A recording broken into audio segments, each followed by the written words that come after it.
Welcome to the Tellabs Optical LAN Basic Skills Series video, Maintaining the PON Interface. This video will outline the physical layer of the PON network and describe the symptoms of issues with the fiber optic link. It will also outline tools and methods for troubleshooting these types of issues. The topics covered in this video will be an overview of the PON infrastructure and requirements for optical LAN, alarms related to the PON interface, and tools for troubleshooting PON issues. The Tellabs Optical LAN system includes a unique fiber optic infrastructure to connect the OLT to the ONTs.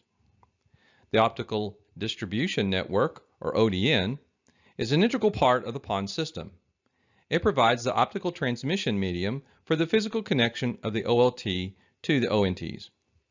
The path through the ODN typically includes a jumper fiber from the OLT to the optical distribution frame, a feeder fiber to the optical splitter, and multiple distribution fibers from the splitter to the ONTs. Communications over this fiber infrastructure use PON transceivers at either end of the ODN. The OLT's PON card sends the downstream signal. For GPON, this is a 1490 nanometer signal. For XGS PON, this signal is 1577 nanometers. The downstream signal is broadcast to all ONTs through the splitter. Upstream, each ONT sends a signal that is aggregated through the splitter using the same path as the downstream signal. In GPON, this upstream signal is 1310 nanometer. In XGS PON, this signal is 1270 nanometer. The ONT only transmits when it is connected optically to the OLT, and therefore the power can only be measured downstream unless an inline power meter is used. Because the upstream and downstream signal use the same fiber path, troubleshooting issues downstream often alleviate upstream issues as well. Downstream transmit levels from the OLT should be between 1.5 dBm to 5.3 dBm. Receive limits for the ONT are between -27 dBm and -8 dBm. There are alarms that occur when the bit error rate between the OLT and the ONT cross a predetermined threshold.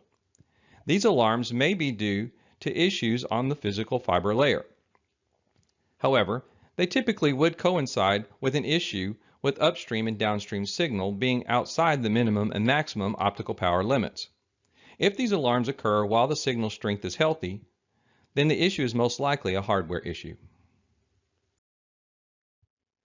A breakdown in the PON ODN can result in a variety of alarms in the Tellabs Optical LAN system.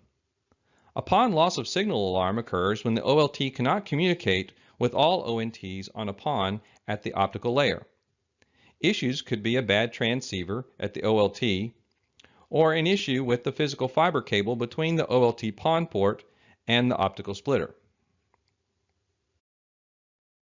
The ONT PON downstream receive power low alarm is declared when an ONT detects that the signal level on the fiber is below the minimum threshold for the downstream optical signal, -27 dBm. Signal low power can result in bit errors which affect both voice and data traffic. If this alarm only affects one ONT on the PON link, the issue is most likely some unexpected attenuation occurring between the ONT and the optical splitter. A PON optical overload is declared when an ONT detects that the signal level on the fiber is above the maximum threshold for the downstream optical signal, -8 dBm. Signal overload can often cause distortion of the signal at the transmitter and/or saturation of the receiver at the ONT. In most instances, the OLT and the ONT sync up, but there are bit errors on the link. This issue occurs typically in short loops with low count splitters. To alleviate these problems, a fiber pad with adequate attenuation can be added to the PON, or a larger count splitter can be used. The loss of signal alarm is received when the OLT cannot communicate with an optical network terminal at the optical layer. This alarm excludes power issues with the ONT. The ONT optical transmitter receiver may be failed. If the optical receive level is good when measured at the fiber to the ONT and the connectors are properly seated, then it is likely the ONT has failed and should be replaced. If the ONT is not at fault, then an issue may be present on the fiber level between the splitter and the ONT. Panorama has tools that can be used to monitor the signal strength of the optical LAN system. To see the downstream output of the PON link at the OLT, right-click on the PON port in the tree view or in the Ports app. Select Properties and the Traffic Analysis tab. The transmit PON optical power is reported at the bottom.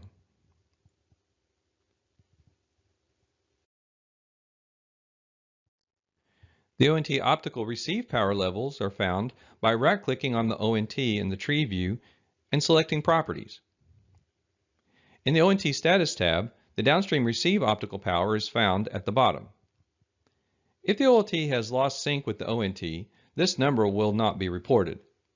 In that event, it will be necessary to test the power using the optical power meter at the ONT PON interface. This concludes this video. In it, you have learned an overview of the PON infrastructure and requirements for optical LAN, alarms related to the PON interface, and tools for troubleshooting PON issues.